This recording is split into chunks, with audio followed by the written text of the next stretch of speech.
নমস্কার বন্ধুরা, আমার চ্যানেল মেসি হবে আপনাদের সকলকে স্বাগত। আশা করছি আমার চ্যানেলের রেসিপিগুলি আপনাদের সকলের খুবই ভালো লাগছে। আজকের রেসিপি হলো প্রন ফ্রাইড রাইস।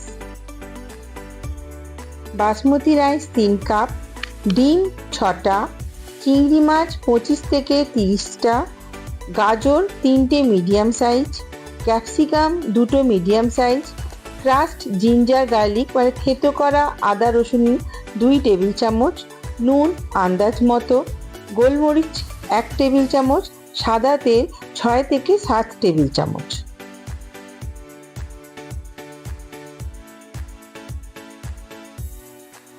প্রথমে একটা পাত্রে জল গরম করব, তার মধ্যে আমরা আন্দাজ মতো নুন দিয়ে দেবো। চালটাকে আমরা আগে থাকতে আধা ঘন্টা ভিজিয়ে রেখেছি, সেই ভেজানো চালটা আমরা গরম জলের মধ্যে দিয়ে দেবো। অন্যদিকে আমরা চিংড়ি মাছের মধ্যে নুন মিশিয়ে সেটাকে 15 মিনিটের মতো রেখে দেবো। একটা কড়াই গরম করে তার মধ্যে সাদা তেল দিয়ে আমরা ওই চিংড়ি মাছগুলোকে হালকা করে ভেজে নেব।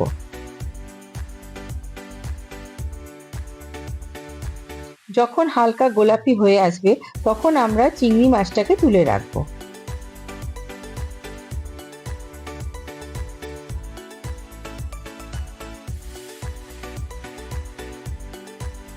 এবার ওই কড়াইতে আরো একটু তেল যোগ করে তার মধ্যে আমরা ডিম দিয়ে সেটাকে স্ক্র্যাম্বলড এগ বানিয়ে নেব।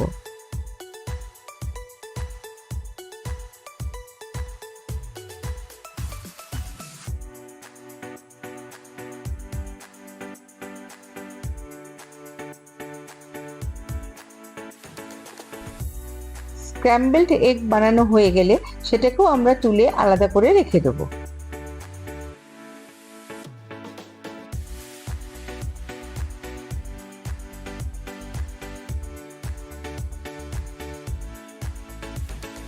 এবার ওই কড়াইতে আরো তেল যোগ করব, দিয়ে সেটা আমরা গরম করতে দেবো। গরম হয়ে গেলে তার মধ্যে আমরা ক্রাস্ট করা আদা ও রসুন দিয়ে দেবো। আদা রসুনটা কিছুক্ষণ ভাজা ভাজা হয়ে গেলে তার মধ্যে দিয়ে দেবো আমরা কুচনো গাজর।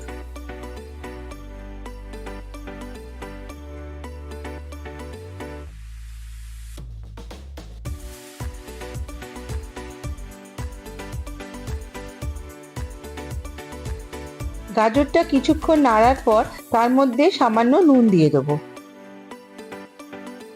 এবার দেব ক্যাপসিকাম, দিয়ে কিছুক্ষণ ভাজবো, কিন্তু যেন সেগুলো নরম না হয়ে যায়, ক্রাঞ্চি যেন থাকে। এবার তার মধ্যে ভাতটাকে আমরা যোগ করে দেবো। ভাতটা দিয়ে এবার ভালো করে হালকা হাতে নাড়াচাড়া করতে হবে যেন চালগুলো ভেঙে না যায়।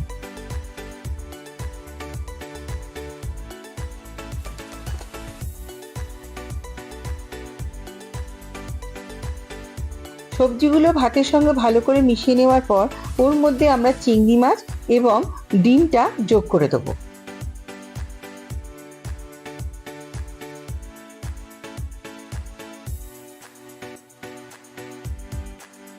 কিছুক্ষণ ভাজার পর ওর মধ্যে আমরা গোলমরিচের গুঁড়ো দিয়ে দেবো। চাইলে আপনারা কাঁচা লঙ্কা কুচিও দিয়ে দিতে পারেন। এবার এই গোলমরিচের গুঁড়োটা আমরা ভাতের সঙ্গে ভালো করে মিশিয়ে নেব।